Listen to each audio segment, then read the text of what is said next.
Bonjour et bienvenue sur la chaîne de J'affiche complet. Je me présente, je m'appelle Clémentine et je suis Pricing et Revenu Manager chez J'affiche complet. Donc aujourd'hui on va parler d'un sujet assez important, c'est l'historique, l'importance de votre historique pour la fixation de vos prix. Alors, ceux qui n'ont pas d'historique, vous inquiétez pas, vous pouvez rester sur la vidéo, un jour vous aurez d'historique, ça, il n'y a pas de problème. Il y a toujours un moyen de faire sans l'historique, on a plein de clients qui commencent et qui n'ont pas d'historique et on se débrouille, il n'y a aucun souci. Vous avez le marché pour vous aider, vous avez la concurrence et puis après il faudra suivre. Mais pour tous ceux qui ont de l'historique, c'est hyper important. Enfin, il ne faut pas le négliger, il faut se dire que l'historique, c'est presque une donnée rare. Enfin, il faut l'utiliser et l'exploiter. Donc déjà, pourquoi l'utiliser et l'exploiter? C'est pour savoir en fait ce que vous avez fait dans le passé. Et vraiment, se rendre compte de votre performance de l'année passée ou des mois passés et en fait pouvoir le challenger sur l'année suivante. Il n'y a pas de raison que si l'année dernière vous avez fait un certain taux d'occupation et prix moyen que vous n'arrivez pas à le refaire cette année. Après il y a plein d'éléments qui peuvent impacter à la hausse comme à la baisse, mais sur le principe il n'y a pas de raison qu'on ne puisse pas faire moins. Donc là vraiment le but d'utiliser votre historique, c'est pouvoir lors de la fixation de votre stratégie, de vous dire bon, cette année, je vais pouvoir faire mieux. Donc, à combien je vais pouvoir faire mieux? Encore une fois, toujours en étudiant son marché et sa concurrence. Ensuite, on va pouvoir voir aussi rapidement d'un coup d'œil ce qui a marché et ce qui n'a pas marché. Se dire, bon, bah voilà, l'année dernière, j'avais tenté cette stratégie-là. Bon, bah clairement, c'est un flop. Il faut que je tente autre chose. Et au contraire, se dire, j'ai tenté ça et en fait, j'ai fait une super performance peut-être par rapport à l'année encore avant. Ça permet aussi rapidement de se rendre compte des périodes où on n'a peut-être pas assez baissé les prix. Je vais prendre un exemple, on sort du mois de septembre et d'octobre qui pour les villes par exemple sont des périodes assez chargées où il y a pas mal de voyageurs d'affaires, de personnes qui se déplacent, d'événements, de congrès, etc.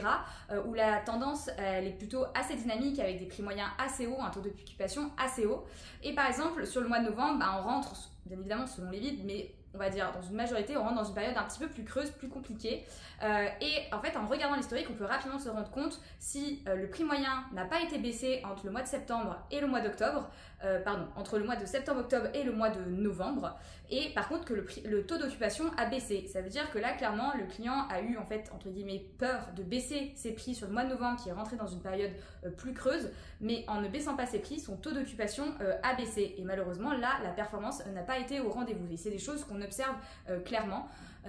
Et donc là, on peut se rendre compte facilement en regardant en fait nos données historiques que à ce moment-là, en fait, on a fait une moins bonne performance que les mois précédents, alors que tout simplement, si on avait décidé de baisser ses prix pour aller chercher un taux d'occupation plus élevé, eh bien, on aurait pu faire une meilleure performance. Ensuite, autre élément qui est important dans l'historique, c'est de prendre en compte ses indisponibilités. Alors, les indisponibilités, il peut y en avoir de tout type. On a le cas très classique du propriétaire qui va récupérer son bien pendant une période parce que il y va pendant l'été, pendant une fête familiale où il le prête à des amis.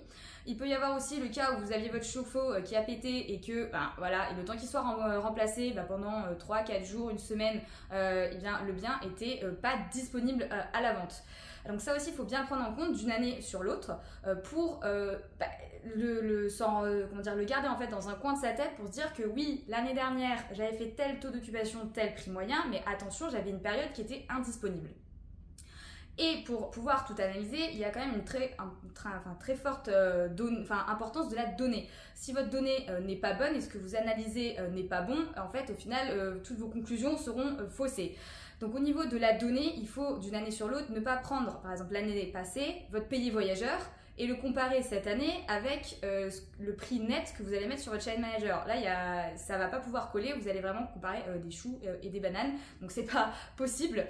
Il faut vraiment le retravailler. Donc chez J'affiche complet, on a fait le choix, nous, de récupérer le séjour, de garder le ménage dans le séjour et d'y retirer la commission et les taxes de séjour.